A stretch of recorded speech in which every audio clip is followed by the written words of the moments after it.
जयपुर बम धमाकों पर आया फैसला, चारों आरोपियों को सजाए मौत। जयपुर में 13 मई 2008 को हुए थे सीरियल ब्लास्ट। 71 लोगों की हुई थी मौत, 185 हुए थे घायल। मामले में 5 आरोपी पकड़े गए थे, 4 दोषी, 1 बरी, 2 बाटला हाउस एनकाउंटर में मारे गए। एक आरोपी को दिल्ली पुलिस ने किया गिरफ्तार। जयपुर बम धमाकों पर कुल 8 मामले हुए थे दर्ज। सीरियल ब्लास्ट में 3 आरोपी अभी भी फरार, मिर्जा शाहबाद, साजिद बड़ा, मोहम्मद खालिद फरार। जयपुर बम ब्लास्ट 2008 के चारों दोषियों को 11 साल 7 माह बाद आज फांसी की सजा सुनाई गई। विशेष कोर्ट के जज अजय कुमार शर्मा ने सरवर आजमी, मोहम्मद सैफुर रहमान और सलमान को सजा सुनाई।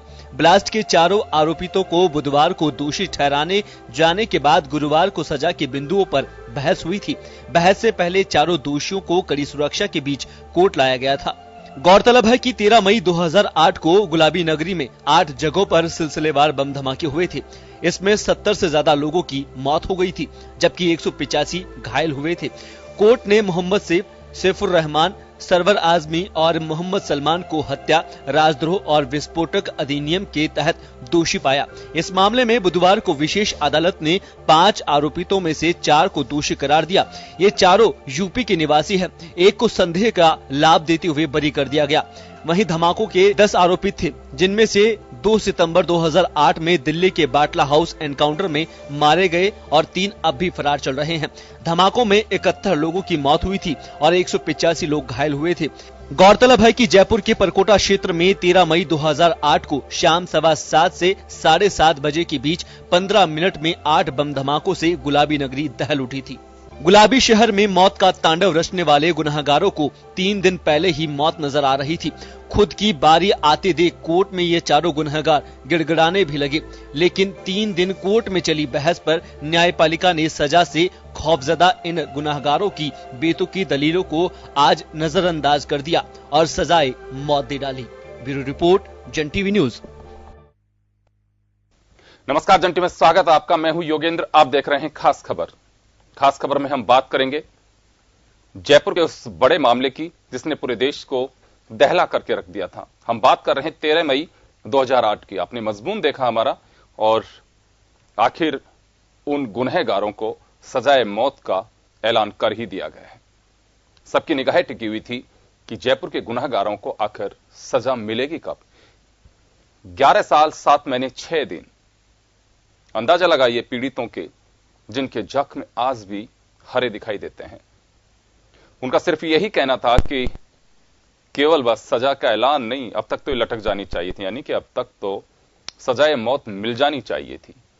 तो चलिए इस मुद्दे पर चर्चा करने के लिए हमारे साथ इस वक्त हमारे स्टूडियो में मौजूद हैं रोहित शर्मा, विधि वेता हमारे साथ में है, राजेंद्र सिंह जी राजस्थान पुलिस सेवा के पूर्व अधिकारी और ये बम ब्लास्ट के जो इन्वेस्टिगेटिव टीम थी उसके सदस्य रहे हैं।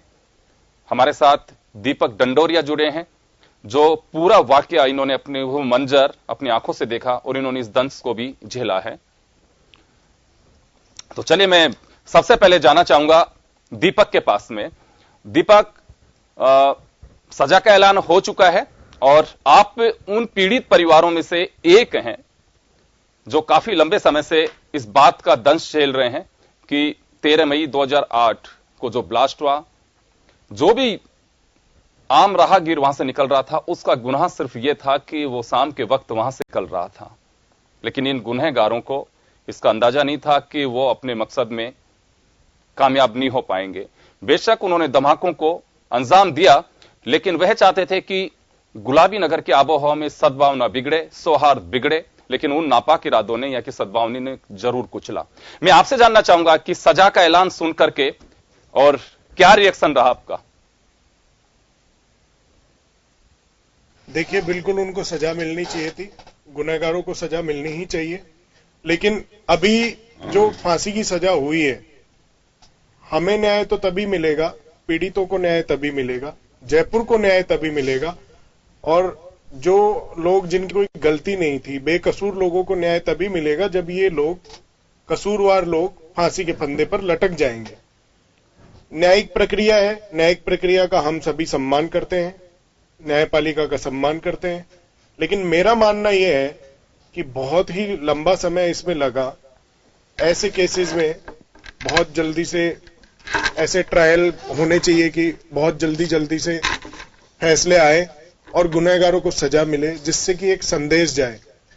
क्योंकि जो दंश हमने झेला, जयपुर ने झेला, पीड़ितों ने झेला, उस समय मैं सलाम करता हूं जयपुर के नागरिकों के जज्बे को, हम उनकी हिम्मत को कि हमने सद्भावना बनाए रखी और हमने आतंकवादियों को मुंह तोड़ जवाब दिया, एकता से, सौहार्द के साथ।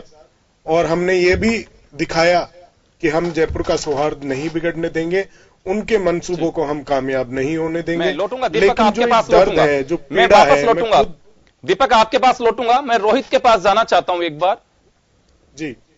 यह अभी जंग जारी रहेगी, क्योंकि वजह साफ है कि अभी जो स्पेशल कोर्ट बनाई गई थी उसने सजा का ऐलान किया है।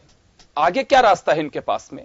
कानून हमारे यहां पे एक लंबी प्रक्रिया से गुजरता है और ये जो दरिंदे हैं, मुजरिम हैं, उनको भी अभी कुछ ऐसी जो हमारी न्यायिक प्रक्रिया है उसको फेस तो करना ही है, लेकिन हिम्मत अभी जयपुर के उन कहें पीड़ितों को, जयपुर को और रखनी होगी। मैं रोहित आपके पास आना चाहता हूं। अब रास्ता क्या है कानून का? हाईकोर्ट में अपील कर सकते हैं, अपील का क्या ग्राउंड हो सकता है?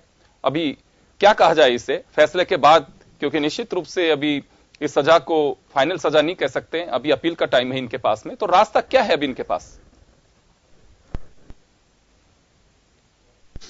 जी योगेंद्र जी, सबसे पहले तो मैं आपको ये बताना चाहूंगा कि 2008 के जो ब्लास्ट थे, उस ब्लास्ट के बाद ही माननीय हमारे जो उच्च न्यायालय था, राजस्थान हाईकोर्ट, उसने ही ये विशेष कोर्ट गठित की थी। और ये विशेष कोर्ट गठन होने के बाद 11 साल 7 महीने 6 दिन इस केस को डिसाइड होने में लग गए। माननीय जो हमारे जज साहब थे, मैं उनका सम्मान करना चाहूंगा, जो हमारे न्यायाधीश थे अजय कुमार शर्मा जी, आपको शायद पता होगा कि उन्होंने छुट्टी के दिन भी इन केसों की सुनवाई करी। सुबह 7 बजे वो कोर्ट में आ जाते थे, आना के टाइम 10 बजे का था, लेकिन सुबह 7 बजे वो आए और 7 बजे से उन्होंने लगातार इसकी सुनवाई करी, जबकि आने का टाइम 10 साढ़े 10 का होता है, लेकिन वो छुट्टी के दिन भी कोर्ट खोला। उन्होंने जल्दी से जल्दी इस केस की सुनवाई करी, जिससे उनका रिटायरमेंट है अभी जनवरी में, तो वो चाह रहे थे कि जनवरी, कई बार मैं उनकी कोर्ट में जाता था कुछ केसेस में, तो वो बताते थे कि मेरे को मुलाकात होती थी तो बोलते थे इस केस को मैं डिसाइड करके जाऊंगा मेरे रिटायरमेंट से पहले। अच्छी बात है, क्योंकि उनका अभी 6 अक्टूबर 2018 को ही इस केस में, इस कोर्ट के अंदर वो आए थे एज ए स्थायी जज, और 12 जजेस इस 11 साल की पीरियड में चेंज होते रहे, जिसमें 6 तो परमानेंट थे और 6 के पास एडिशनल चार्ज करके था, तो डिले होता रहा वो। और इस न्यायालय ने ये जो दुर्भाग्यपूर्ण घटना थी, जिससे जयपुर दहला, कम से कम 15 धमाके जो हुए थे और उसमें 10 लोगों को नामजद किया था एंटी टेररिस्ट स्क्वाड को, जिसका गठन भी 2008 में हुआ था। उन लोगों ने 10 लोगों को पकड़ा, मतलब नामजद किया था, जिसमें से 5 ये लोग थे और एक हैदराबाद पुलिस ने गिरफ्तार किया था, 2 एनकाउंटर में मारे गए और 3 अभी भी फरार है। अब आगे का जो रास्ता है वो तो देखिए, कोर्ट, ये जो निचली कोर्ट है, इसके बाद हाई कोर्ट है, उसके बाद सुप्रीम कोर्ट है, तो रास्ते तो सबके लिए खुले हुई हैं कि आप अपने सजा सस्पेंशन के लिए लगाएं या आगे उसकी अपील करें। रोहित, एक सवाल है मेरा, लेकिन रोहित एक सवाल है मेरा, रोहित एक सवाल है मेरा, मैं ये नहीं कहता कि अदालत को मीडिया ट्रायल पे जाना चाहिए, लेकिन मुझे लगता है कि अभी केस किस नेचर का है, उसी तरह से अब अदालतों को काम करना चाहिए। मैं कोई प्रेशर नहीं डाल रहा, मैं कोई वो नहीं दे रहा, मैं एक सलाह जो आमजन एक चर्चा करते हैं। जैसे मैं सैल्यूट करता हूं अजय शर्मा साहब को, जिन्होंने छुट्टी के दिन भी आकर के काम किया, होली दिवाली भी अदालत को खोला, उनके स्टाफ को भी, तमाम जो साथी उनके रहे, जन टीवी परिवार की ओर से उनको हम सैल्यूट करते हैं। यहां सवाल यह है कि क्या अब गंभीर नेचर के जो इश्यूज है, मामले हैं, उनको कोर्ट उसी प्राथमिकता से ले? जी बिल्कुल योगेंद्र जी, कोर्ट उसी प्राथमिकता से लेगी। एक्चुअली मैं आपको थोड़ा ब्रीफ कर दूं इस केस का। ये जो केस था, इसके अंदर जो चारों आरोपी जिनको दोषी करार दिया है, उनके ऊपर जो सेक्शन चार्ज हुए, उन सेक्शन के अंदर फांसी से लेकर उम्र कैद तक की सजा है जी। तो 307 भी लगा है, इसमें 302 भी लगा है, 324, 326, 120 बी, राष्ट्रद्रोह का जो है 124, 121 ए, 153, और जो विस्फोटक सामग्री के जो एक्ट होते हैं 13, 16, 18, वो भी इन पे चार्ज हुए हैं।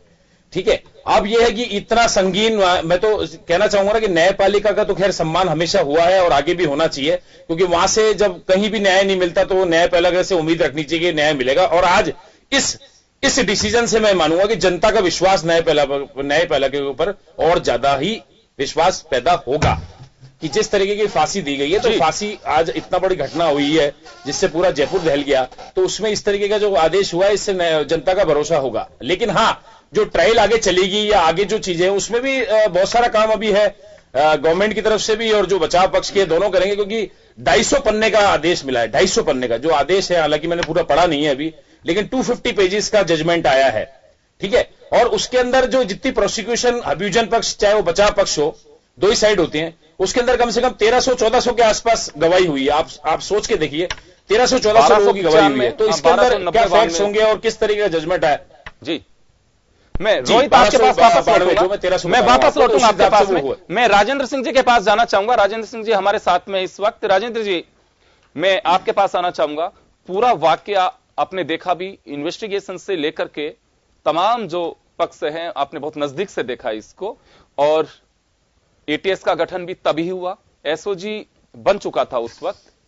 मैं एक बात जानना चाहता हूं यहां पे कि एटीएस बना तो दिया, करीब करीब सभी राज्यों में है, जब से ये एंटी टेररिस्ट स्क्वाड्स का जब गठन हुआ तो ये था कि इंटर स्टेट एक कोऑर्डिनेशन रहेगा, उनके फिंगरप्रिंट, उनके एक्टिविटी, उनके चेहरे सब एक दूसरे के साथ में हम शेयर करेंगे। लेकिन अभी भी सवाल है कि क्या वास्तव में एटीएस के जरिए विभिन्न राज्यों के साथ में ये कोलैबोरेशन चल पा रहा है, या एटीएस मकसद हाथ में आ गया तो पकड़ लिया, नहीं तो बहुत कोई बड़ा ये कहें कि कोई प्लेटफॉर्म ऐसा तैयार किया हो कि जो पुलिसिंग हो रही है, मूल जो पुलिसिंग है, रेगुलर जो पुलिसिंग है, उससे अलग हटके कुछ काम हो पा रहा हो। योगेंद्र जी, दरअसल में क्या है कि जयपुर में ये एक बहुत बड़ा आतंकवादी सीरियल बम ब्लास्ट की घटना थी, उसने पूरे जयपुर को हिला दिया था।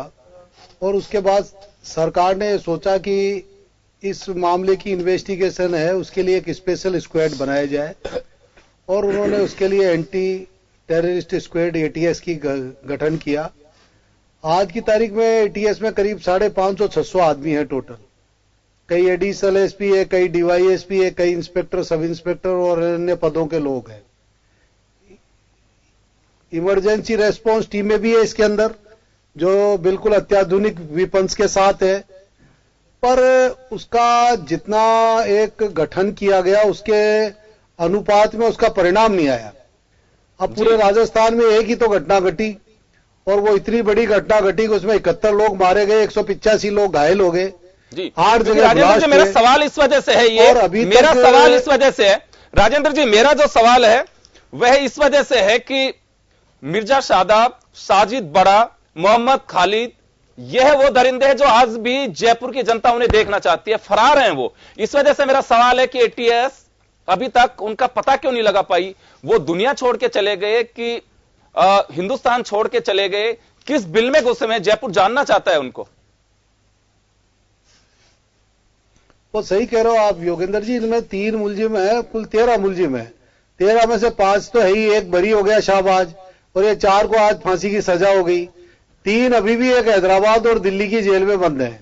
वो दूसरे केसेस जो आपके अहमदाबाद में भी इन्होंने सीरियल बम ब्लास्ट किए थे और दिल्ली में भी किए थे, उन केसेस के अंदर है, पर अभी तक उनसे इन्वेस्टिगेशन वहां जाके हुई नहीं है मेरे विचार से, वरना उनकी भी चार्जशीट इसमें होती। पर अभी 3 वो है, 2 बैटाला एनकाउंटर में मारे गए और 3 फरार हैं। अब 3 में से ये कह रहे हैं 2 का तो कोई अता पता ही नहीं है। तो ये इतने बड़े ऑर्गेनाइजेशन में अगर 700-800 आदमी लग रहे हैं और हम पूरे लोगों का अभी तक ये भी ट्रेस आउट नहीं कर पाए 2 लोगों का, तो वो कहाँ है, तो ये थोड़ा चिंताजनक है। और सरकार के लिए और उच्च अधिकारियों के लिए जो इसका सुपरविजन करते हैं, उनके लिए भी एक सोचनीय विषय है। क्या इतना बड़ा हमने जो इतना बड़ा एक स्क्वाड बनाया, उसका एक आप देखिए कि उसकी इन्वेस्टिगेशन का स्टैंडर्ड देखिए कि जो शाहबाज था, जो वो मिश्रा जी का कंप्यूटर सेंटर था, साइबर कैफे था, जहां से उसने मेल किया था, वहां की पूरी एविडेंस कलेक्ट नहीं की गई। इसके कारण से एक इतने हीनियस ऑफेंस के अंदर, इतने जघन्य अपराध के अंदर मुलजिम को एक लोअर कोर्ट ने बरी किया, ये एक बहुत बड़ी बात है। और ऐसे मामले में जो कि इतना गंभीर मामला जिसमें 71 लोग मारे गए हो, ये चूक कहेंगे पुलिस की। इन्वेस्टिगेशन का राजेंद्र जी ये पुलिस की लेवल है, चूक कह सकते हैं। राजेंद्र जी पुलिस की चूक कह सकते हैं। मैं जानना चाहता हूं कि चूक 100% पुलिस की चूक है, पुलिस की चूक है। शादाब को पकड़ा, हम कतई नहीं चाहते किसी बेगुनाह को, हम नहीं चाहते कि किसी बेगुनाह को आप शिकंजे में डालिए, लेकिन अगर वह गुनाहगार है तो बच्चा कैसे, बचना नहीं चाहिए। जयपुर की जनता जब यह सुनती है तो हिल उठती है कि एक एक गुनाहगार लटकना चाहिए था, फांसी होनी चाहिए थी अब तक, आखिर ये भी बचा कैसे। अगर गुनहगार है तो बचना नहीं चाहिए, अगर 120 बी का दोषी भी है तो भी नहीं बचना चाहिए था। और आप सही कह रहे हैं कि एक लोअर कोर्ट के स्तर पे ही अगर ये पोजीशन हुई है, आप ये जी।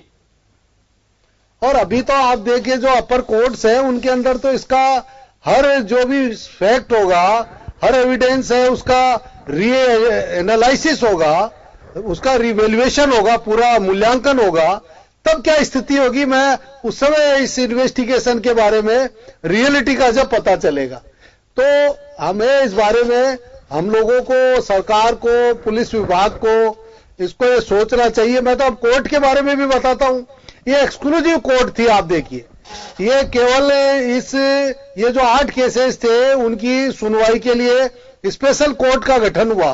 अब वो एक कोर्ट केवल जिसका काम केवल 8 केसों की सुनवाई करना है, उसने भी 11 साल लगा दिए फैसला करने में। ये भी हमारे लिए बहुत ही, मैं आप समझता हूं कि ये जो हम क्रिमिनल जस्टिस सिस्टम है उस पर हमारे को, हम कहते कई बार के साहब फास्ट ट्रैक कोर्ट होनी चाहिए, इन्वेस्टिगेशन के लिए अलग स्टाफ होना चाहिए, पर इन्वेस्टिगेशन के लिए पूरा स्क्वाड है, 550-600 आदमी अलग से है, पूरी एक कोर्ट अलग से है। उसके बाद 11 साल लोअर कोर्ट को फैसला देने में लग गए। ये हमारे लिए बड़ी चिंता का विषय है, हमें इसको सुधारना चाहिए। क्रिमिनल जस्टिस के बारे में रिव्यू करना चाहिए, सिस्टम के बारे में। आपके पास और इसमें सबसे बड़ी बात है जी, मैं वापस आ रहा हूं आपके पास में। मैं जानना चाह रहा हूं कि वकील साहब आपसे, रोहित जी, जो एक गुनहगार शहबाज हुसैन जिसे बरी किया गया है, इसको लेके अपील की जाएगी कि आखिर बरी कैसे हुआ ये? जी रोहित जी, एक्चुअली जो 5th एक्यूज्ड है जी, 5th एक्यूज्ड जो शहबाज हुसैन जिसकी आप बात कर रहे हैं, उसके ऊपर जो चार्ज लगाया वो ये था कि उसने एक इंटरनेट कैफे से मेल भेजा था और उसकी जिम्मेदारी ली थी इस धमाके की। लेकिन देखिए क्या होता है कि कोई भी चीज अगर दोष आप पे कोई लगा है, उस दोष को प्रूव करने में आपके पास क्या क्या चीजें रही और वो अगर प्रूव नहीं हुआ तो वो उस कोर्ट से, अगर मान लीजिए आप कन्विक्ट, अगर मान लीजिए वो दोष मुक्त हो गया, तो आपके पास अभी रीएनालिसिस और रिवैल्यूएशन, जैसे मेरे पूर्व वक्ता थे उन्होंने कहा, तो आगे जाके वो चीजें और रियलाइसिस होगी, रिवैल्यूएशन होगी, तो वो चीज और सबूतों उसमें से आएंगे, तो हो सकता है आगे जाके जो है he will be also convicted. ये चीज आप अभी नहीं बोल सकते। अभी एक कोर्ट से आप बरी हुए तो आगे जाके क्या है, क्या फैक्ट्स आते हैं और क्या उसमें दलीलें होती हैं और आगे क्या चीज पेश होती है, उस बेसिस पे आगे क्या होगा ये तो मैं आपको कह नहीं सकता। लेकिन हाँ, रास्ते खुले हैं आगे कोर्ट्स के लिए। वो जो भी अपील में जाना चाहता है या जो भी उसके लिए रिवीजन करना चाहता है, he is free to do it, no problem. जी दीपक आपके पास आना चाहूंगा एक बार में, और जानना चाहता हूं कि बहुत सारे ऐसे परिवार हैं जो 13 मई की संध्या पे इकट्ठे होते हैं, यहां पे अलग अलग जगह पे उन्हें श्रद्धांजलि दी जाती है। मैं 11 साल से इस सिलसिला देखता आ रहा हूं और कुछ लोगों से आप लोगों की बात होती है कि जिन परिवारों को इंतजार था उनमें से एक आप भी पीड़ित परिवार हैं। आज किसी तरह की चर्चा रही, जैसे ही दोषी करार दिया गया था, कुछ लोगों ने फोन करके जन टीवी से जाना भी कि इनकी सजा कब होगी। तो आज किस तरह का कुछ लोगों से बातचीत हुई, वो क्या देखना चाह रहे थे, क्या सोच रहे हैं? बिल्कुल बातचीत हुई। छोटी चौपड़ फूल वालों के खंदे में जो ब्लास्ट हुआ, वहां मेरे नाना जी भी थे, हमारे कई परिचित भी थे, जो फूल माला बेचते हैं वो लोग भी थे, जिनमें कई लोग घायल हुए, बहुत बुरी तरह से घायल हुए। उन लोगों को, सभी लोगों को इंतजार था।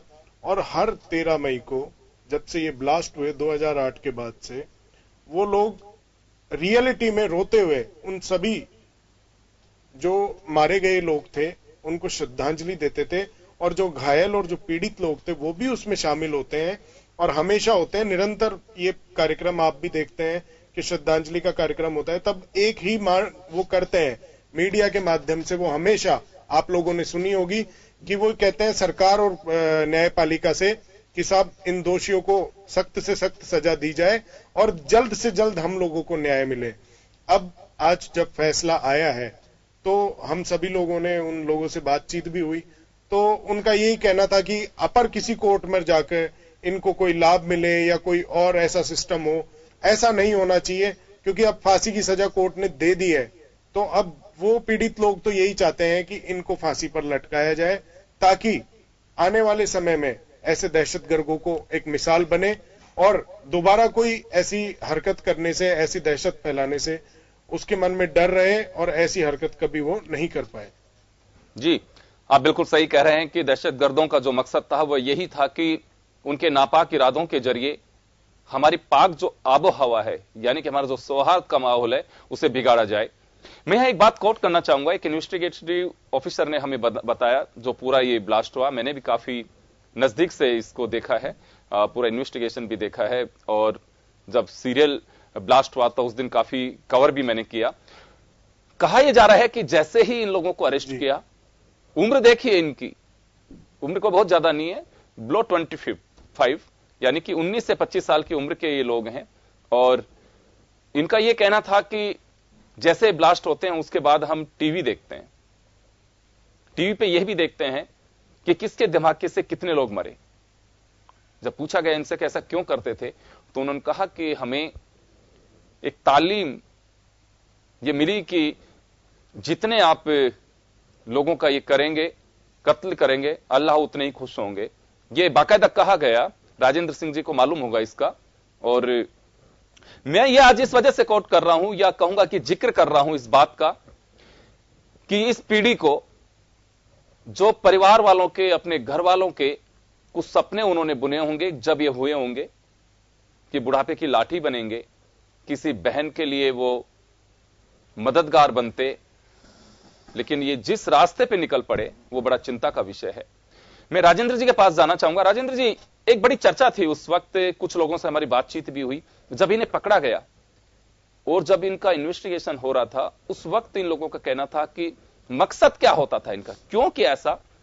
तब इन्होंने बताया कि इससे अल्लाह खुश होते हैं। बड़े खुश होते थे ये लोग भी जब ये ब्लास्ट होते थे, बाकायदा टीवी को से वॉच करते थे कि कितने ब्लास्ट में कितने लोग मर रहे हैं। तो ये एक, मुझे लगता है कि सरकारों के सामने भी, सोशल एक्टिविस्ट के सामने भी, समाज के सामने भी एक बड़ी चुनौती है कि इस यूथ को किस तरह से मोबिलाइज किया जाता है, किस तरह से मोटिवेट कर दिया जाता है, किस तरह से उनका ब्रेन वॉश किया जाता है। राजेंद्र सिंह जी से है मेरा ये सवाल।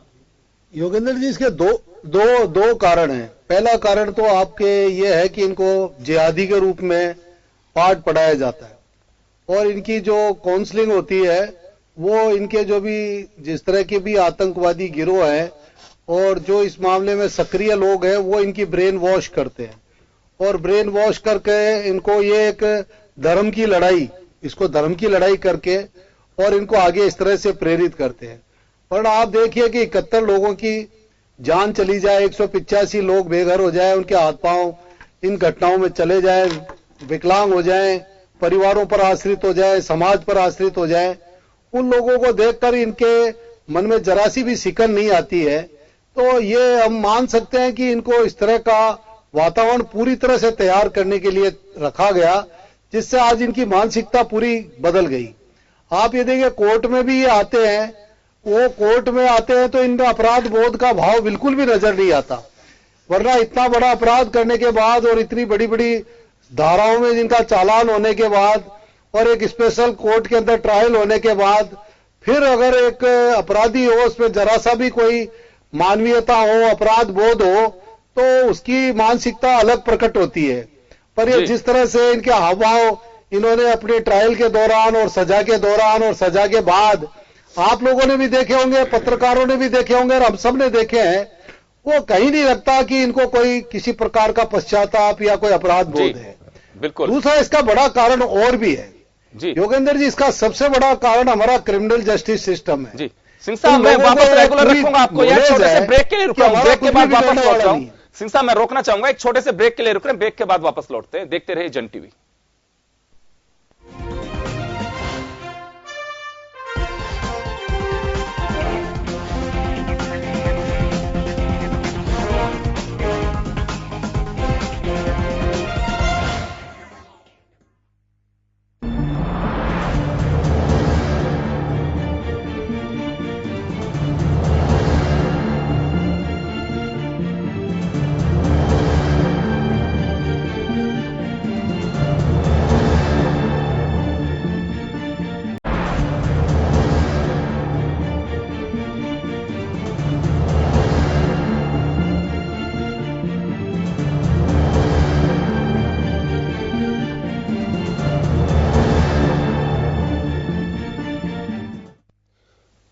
ब्रेक के बाद एक बार फिर आपका स्वागत है। आप देख रहे हैं खास खबर। बात कर रहे हैं जयपुर के गुनहगारों को आखिर फांसी की सजा का ऐलान कर दिया गया है, लेकिन अब इंतजार है कि आखिर ये फांसी के फंदे पे लटकेंगे कब।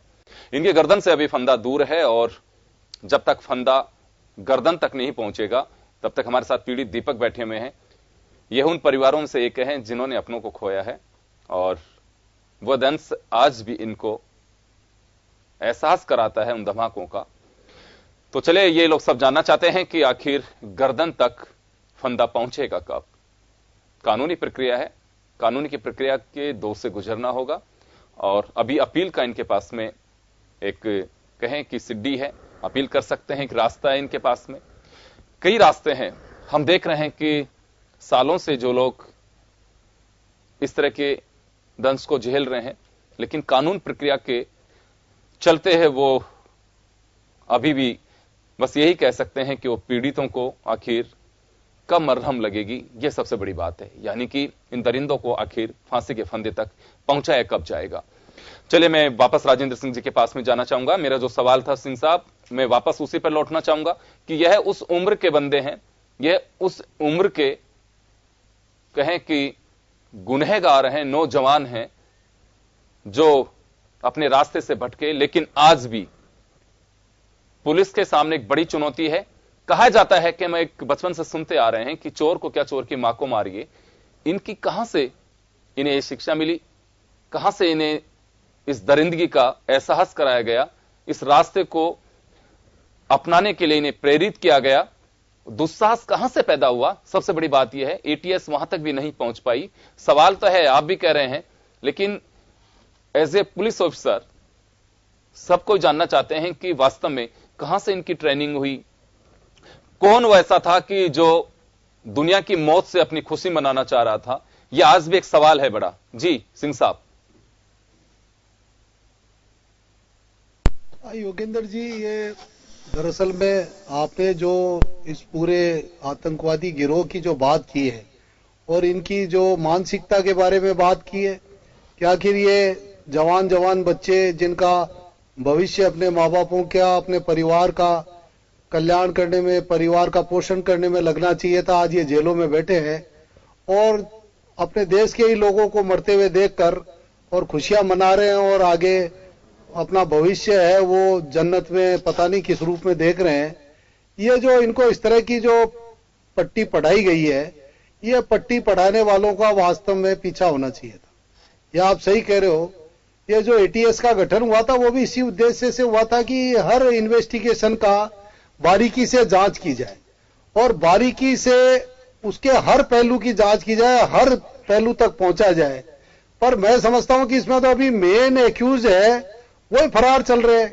आप हैदराबाद दिल्ली के जो मुलजिम थे वो हवालातों में पड़े, उनको अभी पूछताछ नहीं कर पाए, तो ये तो बहुत दूर की बात है। इसका कारण है योगेंद्र जी, मैं आपको बताऊं, हमारी जो इन्वेस्टिगेटिंग एजेंसियां हैं उनमें इंटरेस्टेड लोगों की पोस्टिंग नहीं होती, उनमें ऐसे लोगों की पोस्टिंग होती है जिनको सजा के बतौर भेजा जाता है। आज किसी को सीआईडी, क्राइम ब्रांच, एसओजी में, एटीएस में अगर किसी को लगाते हैं ना तो वो ये सोचता है मेरे को कहीं बर्फ में लगा दिया। और कई लोग ऐसे भी हैं जो इनमें जाना चाहते हैं स्क्वाड में, उनके अंदर एक पैशन है, उनके अंदर काम करने की इच्छा है, पर उनको नहीं लगाते। और इन्हें जो ये इस तरह के सेल है उनके अंदर लोग इसलिए भी नहीं जाते कि उनके अंदर कोई साधन सुविधाएं नहीं है। वो एक रूटीन का सा एक ऑफिस ड्यूटी टाइप हो जाता है, 9:30 बजे गए 6 बजे आ गए। अब आप देखो 11 साल के अंदर ये केवल 4 जनों को पकड़ पाए, 5 जनों को पकड़ पाए, तो इससे एक रिजल्ट दिखता है, परिणाम दिखता है कि 13 लोगों में से केवल 4 आदमियों को सजा करा पाए। तो ये मैं इसको कोई ठीक नहीं मानता, इस पे चिंतन होना चाहिए। और ये अगर अच्छे ढंग के लोग आएंगे इसमें, इस तरह के सेल्स में, तो वो गहराई से तफ्तीशें करेंगे, तब ये बातें सामने आएगी कि इनके पर्दे के पीछे के लोग कौन है और कौन इनको फंडिंग करता है। अभी तक तो वो तो सामने ही नहीं आया कि इनको फंडिंग करने वाले कौन थे, कौन इनको हथियार सप्लाई करने वाले थे, कौन इनको बारूद सप्लाई करने वाले थे, कौन इनको विस्फोटक सामग्री उपलब्ध कराने वाले थे। वो सब चीजें तो दरअसल में भारत सरकार ने भी इसीलिए नेशनल इन्वेस्टिगेटिंग एजेंसी का गठन किया था। और मेरे विचार से तो ये मामला भी वही जाना चाहिए था, क्योंकि गिरोह तो था एक ने अहमदाबाद भी इसी ने विस्फोट किए, दिल्ली भी इसी ने विस्फोट किए और जयपुर भी इसी ने विस्फोट किए। तो ये तीनों की एक साथ इन्वेस्टिगेशन होनी चाहिए थी और तीनों की नेशनल लेवल पे इन्वेस्टिगेशन होनी चाहिए थी। और वो नेशनल लेवल पे न होके स्टेटों की तरफ से ही हुई। और इसमें मैं समझता हूं नेचर भी वैसा ही है, नेचर भी वैसा ही है, गहराई तक जाना चाहिए था। बिल्कुल आप सही कह रहे हैं। मैं वापस जाना चाहूंगा, बाटला हाउस एनकाउंटर जब हुआ था उसके बाद जो क्योंकि एनकाउंटर वहां से ये जो सहफ हैं ये पकड़े गए, वहां से इनको जब लेकर के आया गया, तब दिल्ली पुलिस ने जब इनको पकड़ा था और इनके पास से जिस बिल्डिंग के अंदर ये लोग घुसे हुए थे, शरण लेकर के बैठे थे, ये चर्चा आज इस वजह से लाजमी होगी यहां पे बताना दर्शकों को कि ये पूरी प्लेटफॉर्म कैसे आया। क्योंकि देखिए जब मोहम्मद शैफ को पकड़ा वहां पे, तो इन्होंने बताया है कि इनके पास से कील, छर्रे और बहुत सारी ऐसी चीजें मिली, घड़ियां मिली। वह जो घड़ियां मिली वह जयपुर ब्लास्ट, हैदराबाद ब्लास्ट और अहमदाबाद ब्लास्ट से मैच कर रही थी, जो इनके पास में घड़ियां मिली। उसके अलावा बॉक्सेस मिले इनके पास में लकड़ी के, और वायर मिला, फ्यूज वायर जो था वो, और वहां पे इनके पास में जो ब्लास्ट का सामान था वो है मिला। जब इनसे पूछा गया सैफ से, तब इसने बताया कि हमने जयपुर में भी धमाके किए थे। उसके बाद में एटीएस को पता चला, इन्वेस्टिगेशन हुआ, तब उसके बाद में एक एक करके इन आरोपियों को पकड़ा गया। और साइबर कैफे पे जब कार्रवाई की गई थी, तो उस वक्त जो शहनाज जिसको पकड़ा गया अभी बरी कर दिया, वह बच निकला था वहां से, लेकिन उसे बाद में उसको अरेस्ट कर लिया गया। तो ये एक सफर वहां से चला ये, लेकिन उसके बाद भी ये पुलिस के लिए भी एक मुझे लगता है कि चुनौती है। और मैं तो कहूंगा कि इतने सारा लवाजमा होने के बाद में एक शर्म की बात भी है कि आज तक हम उस ठिकाने तक नहीं पहुंच पाए। आखिर गुनह की कोख कौन सी है, ये पैदा कहां से हुए? मां की कोख ने इन्हें पैदा किया, लेकिन जब गुनहगार बने वह कोई दूसरी कोख रही जिससे ये निकल करके आए हैं, जिन्होंने इस रास्ते पे इनको भेजा। आखिर आज भी जयपुर वो सवाल जयपुर के जहन में खड़े होते हैं, जानना चाहते हैं कि आखिर ये बने कहां से, इस दरिंदगी का एहसास किसने कराया इनको। अभी तक एटीएस वहां तक नहीं पहुंच पाई है, और मैं तो कहूंगा एनआईए हो चाहे एनएसजी हो, जिन्होंने जांच की, लेकिन अभी तक वहां तक नहीं पहुंच पाए हैं। अगर पहुंचे हैं तो जयपुर की जनता जानना चाहती है। चले, योगेंद्र पंचोली हमारे सहयोगी इस वक्त हैं, जो पूरा मामला देख रहे थे जब कोर्ट में ये फैसले की घड़ी रही। योगेंद्र, हालांकि दर्शकों तक आप लगातार मैसेज पहुंचा रहे थे कि कोर्ट का कैसा माहौल था, लोग जमा थे वहां पे, बड़ी संख्या में भीड़ थी, 150 से ज्यादा पुलिस के जवान वहां वेपन्स के साथ में लगाए गए थे, कड़ी सुरक्षा के बीच इन दरिंदों को लाया गया था। वहां जो आम जन था उसका क्या रिएक्शन था? देखिए 11 साल और 7 महीने का जो इंतजार रहा, लगातार कोर्ट में सुनवाई भी चली, लेकिन आज जो फैसला कोर्ट की ओर से दिया गया है उसके क्योंकि लगातार ये चर्चा का विषय था, लोगों का पूरा ध्यान इस तरफ भी था कि जयपुर को जिस तरह से लहूलुहान करने वाले जो लोग हैं उनको लेकर 2 दिन पहले जो उनको दोषी करार दे दिया गया था, और फिर उसके बाद आज फैसला आना था। दर्शक भी इसी चीज को लेकर देख भी रहे थे, और वहां हालांकि जो सुरक्षा के मद्देनजर वहां से किसी आम आदमी को वहां प्रवेश से वर्जित किया गया था, क्योंकि वहां पर क्योंकि कानून व्यवस्था जरूरी है, और इस तरह का जो फैसला आता है तब कोई अव्यवस्था न फैल जाए, उसके मद्देनजर किसी भी ऐसे व्यक्ति को जिसका उससे वहां रिलेशन नहीं हो।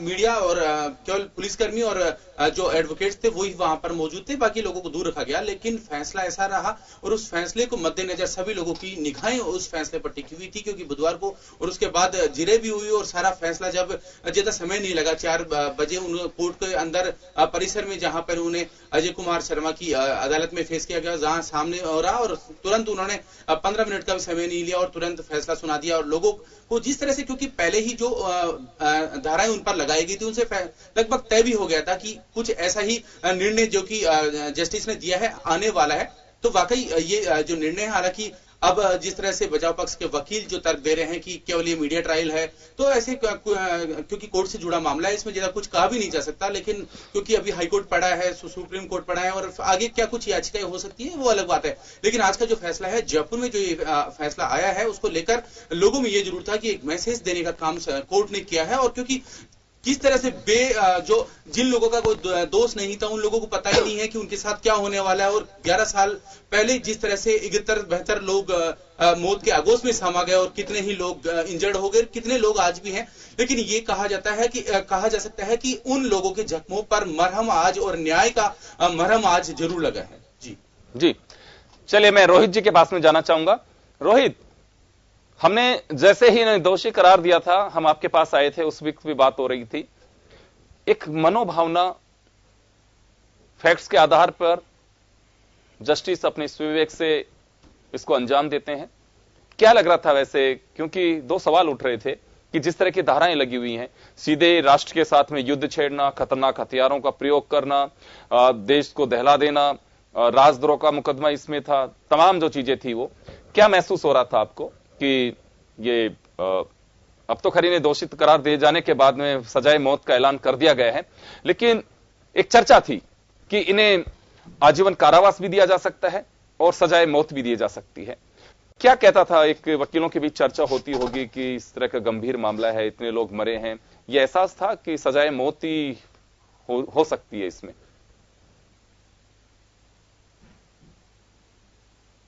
जी योगेंद्र जी, काफी लंबी ट्रायल रही है और बिल्कुल जो आपने कहा, मैंने आपको पहले ही बताया था कि ये जो सेक्शन इन पे फ्रेम हुए, जो चार्ज इन पे फ्रेम हुए, देखिए 302 इन पे लगा मौत, किसी को मारना, 307 लगा, 323 लगा, 326 लगा, राष्ट्रद्रोह वाला लगा, 124A, 124B, 124(1)A, 153A, ये सारे ही जितने भी चार्ज इन पे फ्रेम हुए हैं, तो ये सारे चार्ज जो है ये काफी संगीन चार्ज है।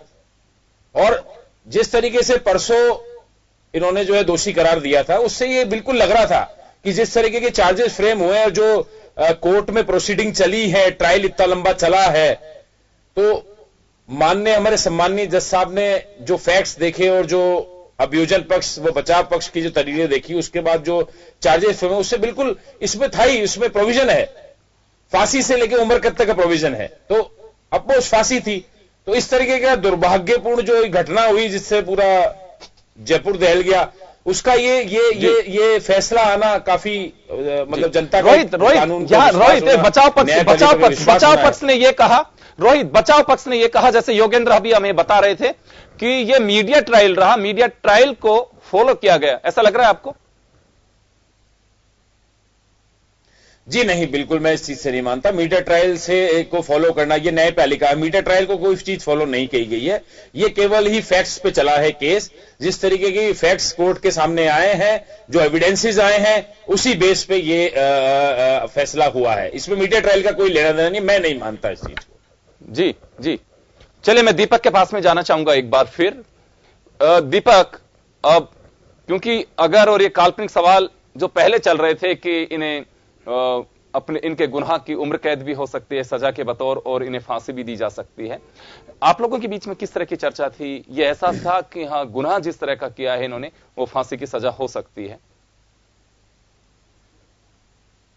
देखिए, हमें तो यही था, जब सारे पीड़ित लोग बात करते थे, बात होती थी भी, और जनता भी, जो जयपुर के लोग भी जो चाहते थे कि इनको कम से कम फांसी की सजा मिले। लेकिन एक पीड़ा ये रही है शुरू से, मैं आपको बार बार ये कह रहा हूं कि समय बहुत अधिक लग गया है।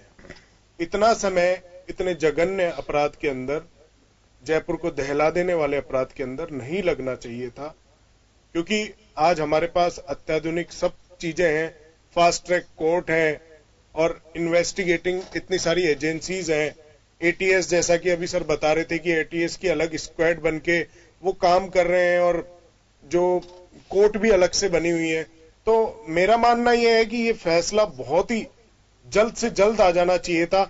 जयपुर के लोगों को, पीड़ित लोगों को इतना इंतजार नहीं करना चाहिए था। और आज भी ये स्थिति है कि जैसा कि अभी योगेंद्र जी ने बताया कि बचाव पक्ष कह रहा है कि मीडिया ट्रायल है और ये है, तो आगे ऐसा लगता है कि वो कोई और कोर्ट में जाके, अपर कोर्ट में जाके अपील करेंगे और अगर उनको वहां कोई लाभ मिलता है तो हमें फिर से धक्का लगेगा, क्योंकि लोगों में सिर्फ एक ही चर्चा है, एक ही बात है, जयपुर हमेशा से शांति और सौहार्द के लिए, प्रेम और भाईचारे के लिए पहचाना जाता है। यहाँ के लोगों में एक जज्बा है और यहाँ के लोग हमेशा बुराई से डटकर सामना करते हैं। जो जयपुर बम ब्लास्ट हुए उसमें जयपुर के जो जज्बा दिखा लोगों का, उसने ये साबित भी किया और ऐसे दहशतगर्द लोगों को उन्होंने करारा जवाब भी दिया, कौमी एकता, आपसी एकता और सौहार्द के साथ। लेकिन इन सब बातों का एक ही कंक्लूजन मेरे तरफ से और सब लोगों की तरफ से यही है कि जयपुर को न्याय मिले, जल्द से जल्द मिले। और सिर्फ सजा हो गई वो बहुत अच्छी बात है, हम धन्यवाद करते हैं न्यायपालिका का, क्योंकि जल्दी हो जानी चाहिए थी और अब वो फांसी के फंदे तक पहुंचे गुनहगार लोग, बिल्कुल जाकर पीड़ित परिवारों। बिल्कुल दीपक, आप सही कह रहे हैं और ये केवल दोषी केवल इन पीड़ित परिवारों के नहीं है, पूरे जयपुर के दोषी हैं, उस समाज के दोषी हैं जो अमन, चैन, शांति चाहता है। हम आपको बताना चाहेंगे कि दहशतगर्दों ने जो मंसूबे चुने वह मंगलवार का दिन था, हनुमान मंदिरों में आरती का वक्त था और मस्जिदों में उस वक्त अजान हो रही थी। ये चाह ये रहे थे कि इसके बाद शायद कत्ले आम मचेगा, कुछ इस तरह की स्थितियां बिगड़ेंगी, लेकिन जयपुर ने ऐसा नहीं होने दिया। जयपुर के हॉस्पिटल्स में उस वक्त खून की कमी थी, लेकिन मैं यहां बताना चाहूंगा, जो हमारे साथी बैठे हैं सब प्रत्यक्षदर्शी हैं। दीपक खुद उस वक्त मौजूद थे, रोहित मौजूद थे, सिंह साहब खुद वहां पे मौजूद रहे और यह किसी को पता नहीं था कि कौन देने वाला है, कौन लेने वाला है, कतार इस तरह से लगी हुई थी। तो यह वो आपके साथ में शेयर करना जरूरी था कि जयपुर इस तरह की परिस्थितियों में भी कैसे खड़ा रहा। लेकिन अभी भी कुछ सवाल ऐसे इस आबोहवा में तैरते रहेंगे जब तक इनका जवाब एटीएस नहीं देगा, सरकार नहीं देगी, पुलिस नहीं देगी कि आखिर वह कौन सी थी जिन्हें इन दरिंदों ने यहां तक पहुंचाया। यानी कि हम कौक उसकी बात कर रहे हैं जिन्होंने इस रास्ते को चुनने के लिए तैयार किया। वह कौन सी फैक्ट्री बनी जिससे इन्हें तैयार किया गया। एक मॉडल की अगर बात करें, मैं राजेंद्र सिंह जी के पास में जाना चाहूंगा। आईएसआईएस जिस पैटर्न पे काम कर रहा था वह मॉडल इन लोगों ने अपनाया और जिस तरह का कुछ रखा वो ब्रॉड उसमें चले गए बड़े वेपन्स के साथ में। लेकिन इनका भी कुछ मकसद ऐसा ही था। ये हिंदुस्तान में इंडियन मुजाहिदीन के नाम से ये अपना एक इन्होंने वो बनाया था संगठन जो बैंड है और उसी के जरिए इन्होंने घटनाओं को अंजाम दिया। मैं आपके पास आना चाहूंगा सिंह साहब, कुछ सिमिलरिटी की चर्चा की जा रही थी उस वक्त कि हैदराबाद, अहमदाबाद, दिल्ली और जयपुर में कुछ इस तरह की चीजें हैं। कई जगह के अधिकारी हमने देखा, पीएचक्यू जब हवा महल के पीछे हुआ करता था वहां आकर के दिन भर तक इस इन्वेस्टिगेशन को देख रहे थे। लेकिन बड़ा दुर्भाग्य था कि जो पकड़े गए थे पहले लोग या जिन सबूतों को लेकर के हर स्टेट में एजेंसीज बनाई गई थी, क्योंकि वह दौर ऐसा था कि साल भर में 4 जगह पे बड़े ब्लास्ट हुए थे। मई में हमारे यहां हुआ, सितंबर के अंदर ही अहमदाबाद में हुआ, लेकिन किसी के पास में ऐसे कोई सबूत नहीं थे, जुटाए नहीं गए थे कि क्या इससे कोई लिंक हो सकता था। उस मेल के जरिए इंडियन मुजाहिदीन का एहसास हुआ कि इस संगठन ने इसकी जिम्मेदारी ली है।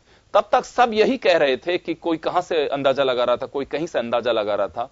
हम उस ट्रैक को नहीं पकड़ पाए थे, ना एजेंसीज पकड़ पा रही थी, ना हमारे जो इन्वेस्टिगेशन में लगे हुए थे हमारे यहाँ के जवान थे वो पकड़ पा रहे थे। कभी कोई मोबाइल की खोजबीन कर रहा था, कभी कोई किसी चीज की खोजबीन कर पा रहा था। तब तक ये तंत्र इतना डेवलप नहीं हो पाया था। सिंह साहब, हमारे यहाँ पे प्यास लगती है तभी कोआ खोदा जाता है। इतना बड़ा लवाजमा, आईटी का युग, 21वीं सदी की बात करी जा रही है, हिंदुस्तान विकसित राष्ट्रों में शामिल होने की बात की जा रही है, लेकिन हम उस तंत्र को मजबूत नहीं कर पाए 11 साल पहले तक भी, कि जिससे हम इंटर स्टेट किसी बदमाश का पता लगा सकें, उसके मूवमेंट का पता लगा सकें। ऐसा क्यों रहा? हाँ योगेंद्र जी, आपके बहुत अच्छे सवाल है, और ये सवाल हम सबके लिए एक चिंता के विषय है कि वास्तव में क्या हम लोग आतंकवादी घटनाओं से निपटने की जो एक कार्य योजना है वो क्या हमने बना रखी है क्या? अगर इस तरह की कोई घटना होती है तो उसके बारे में क्या हमारे पास फीडबैक है, हम लोग उस पर क्या इन्वेस्टिगेशन की लाइन ड्रॉ करें और उसके ऊपर इन्वेस्टिगेशन शुरू करें, ये इस तरह का अभी मैं नहीं समझता को हम पूरी तरह से तैयार हैं। मैंने आपको बताया ना, कारण क्या है, जब तक इंटरेस्टेड लोग और जिनके अंदर एक पैशन नहीं होगा, जिनके अंदर जज्बा नहीं होगा, देशभक्ति का जज्बा नहीं होगा, आतंकवाद के खिलाफ ये नौकरी की तरह नौकरी हो रही है इनमें, ये जो सेल्स है इनमें नौकरी की तरह नौकरी करते हैं। तो ये जो 10 से 5 वाली नौकरी का सा रूटीन चल रहा है, ना इनके यहाँ कोई इंसेंटिव है, ना इनके यहाँ कोई एक्स्ट्रा प्रमोशन है, ना इनके यहाँ कोई एक्स्ट्रा रिवार्ड है। ये तो बस वो जैसे रूटीन में एक ऑफिशियल कोल्ड स्टोरेज की ड्यूटियां होती है वैसे इन ड्यूटियों को करते हैं। तो आप उन अनुसंधान अधिकारियों की मानसिकताओं को समझ सकते हो कि वो किस लेवल की इन्वेस्टिगेशन को करेंगे, किस लेवल का रिकॉर्ड कलेक्ट करेंगे, किस लेवल के लिंक्स कलेक्ट करेंगे, वो उनके ऊपर डिपेंड करता है।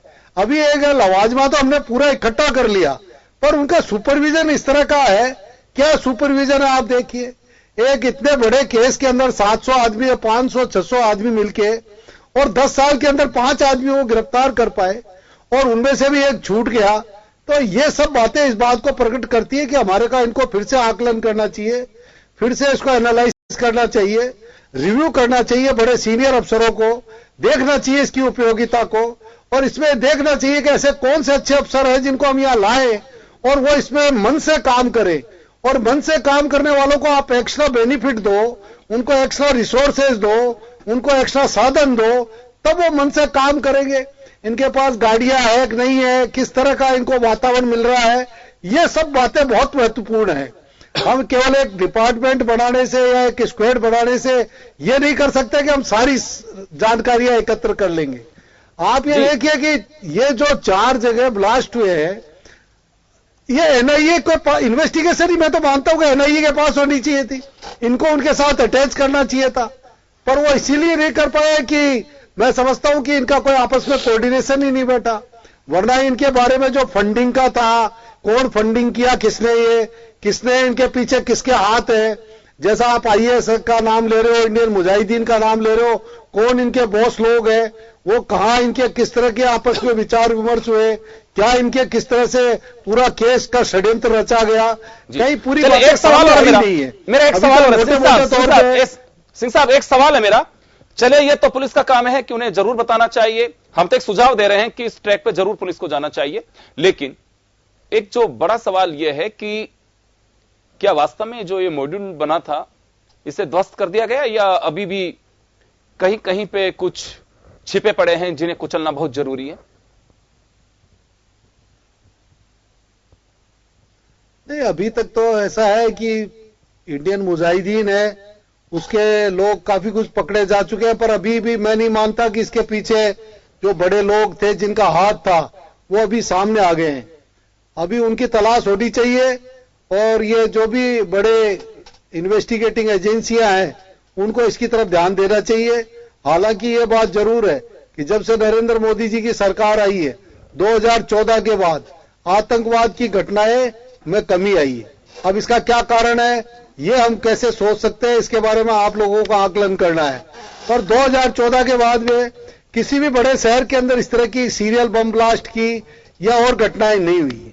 एक अच्छी बात है, चाहे वो सरकारों की गंभीरता को लेकर हो या एक मैसेज हो टेररिस्ट एक्टिविटीज करने वाले लोगों में कि सरकार छोड़ेगी नहीं, तो एक अच्छा मैसेज है। पर यह क्यों हुआ ऐसा, यह एक आप लोगों के आकलन का विषय है। चले, हमारे इंटेलिजेंस यूनिट्स को भी मैं कहना चाहूंगा कि वक्त पहले भी था और आज भी है। हमें 26 जनवरी, 15 अगस्त, होली, दिवाली या किसी त्योहार पर एडवाइजरी तो जारी करते हैं, लेकिन इन सफलों का भी पता लगाना चाहिए कि उन्हें अभी भी क्या कुचलने की जरूरत है, क्योंकि अगर कहीं कोई घुसा पड़ा है तो उसका इन्वेस्टिगेशन होना चाहिए, उस तह तक पहुंचने की पूरी कोशिश की जानी चाहिए।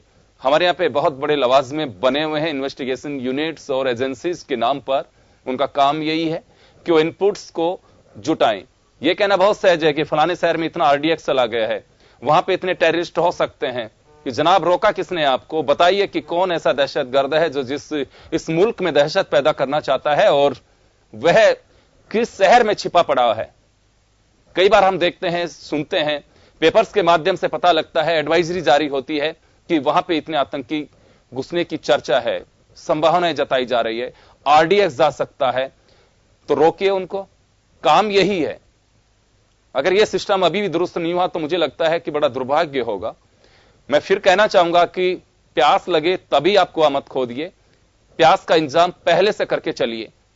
और यही वजह है कि आज भी हमारे इंटर स्टेट यूनिट्स जो बनी हुई हैं, एटीएस ऑलमोस्ट सभी राज्यों में है, लेकिन आई डोंट नो कि एक दूसरे से कितने टच में हैं, कितने डॉक्यूमेंट शेयर करते हैं, कितने इनपुट्स को एक दूसरे के साथ में शेयर करते हैं, एनआईए के साथ में क्या कोऑर्डिनेशन है उनका। शायद बना तो इसी वजह से गया था, लेकिन कितना कोऑर्डिनेशन है, अगर ये अंदर की बात है तो हम भी नहीं जानना चाहते, लेकिन इनपुट से हिंदुस्तान देखना जरूर चाहता है। मैं सिंह साहब आपके पास और आना चाहूंगा कि एनआईए को भी एनएसजी उस वक्त इंपोर्टेंट यूनिट कही जाती थी, जिसे हम फुटेज में भी देख रहे हैं। ये वो हैं जो तमाम घटना स्थलों का मुआवजा कर रहे थे। दिल्ली से टीम सुबह रात 2:30 बजे यहां पे टीम पहुंची, सुबह उन्होंने 6 बजे अपना काम शुरू किया। पूरी रात हमने इस दहशत के मंजर को देखा था, तमाम एजेंसीज को देखा। जयपुर में 9 थाना क्षेत्रों में कर्फ्यू लगा, काफी अफवाहें भी फैलाई गई, लेकिन डटा रहा जयपुर। और अभी क्या लगता है, एनआईए का गठन भी उसके बाद ही हुआ कि जब सीरियल ब्लास्ट जगह जगह होने लगे, उसके बाद में कोऑर्डिनेशन कहीं है अभी, या इसे शेयर नहीं कर रही एजेंसीज, आपस में काम चल रहा, बहुत अच्छी बात है। हो सकता है आप जो कह रहे हैं उस बड़ी बात वो उसी की हो कि हमारी एजेंसीज ने उन्हें इतना मजबूर कर दिया, या तो देश छोड़ के चले गए या अपना धंधा बदल लिया। कुछ ऐसे स्थितियां बन रही हैं इसकी वजह से।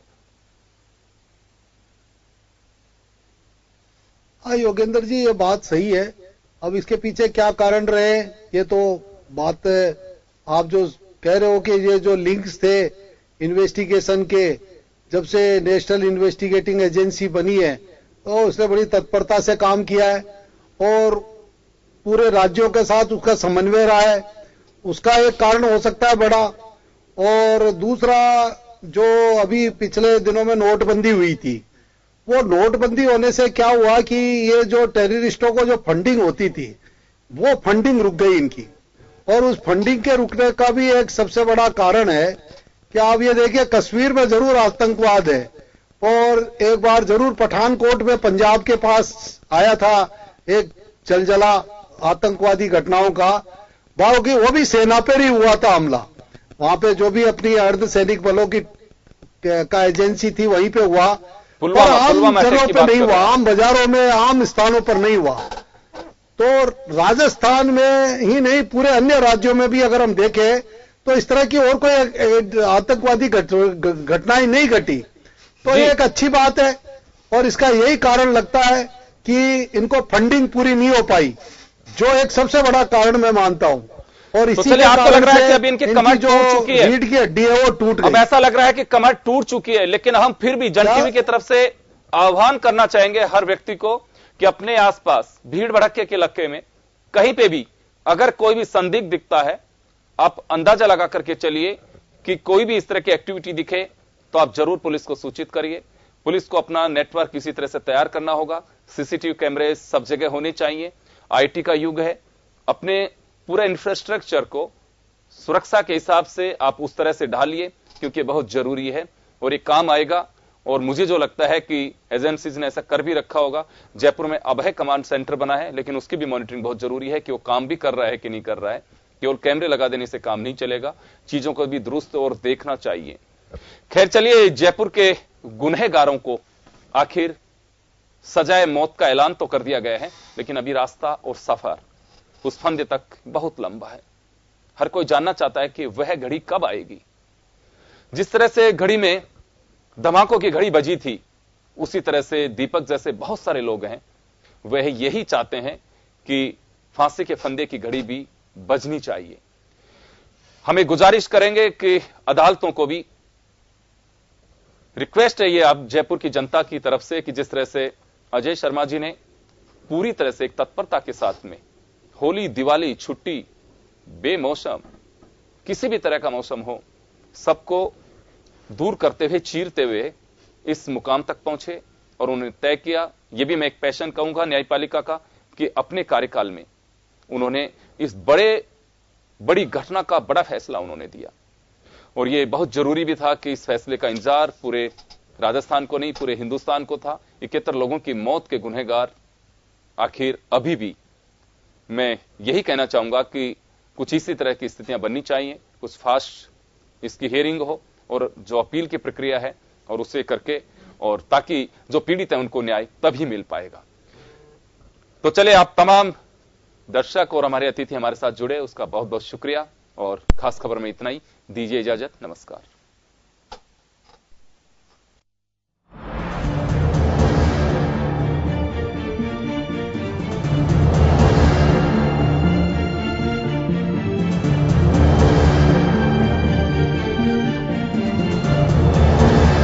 जन टीवी की लेटेस्ट अपडेट पाने के लिए हमारे चैनल को जरूर सब्सक्राइब करें और नोटिफिकेशन पाने के लिए बेल आइकॉन दबाएं।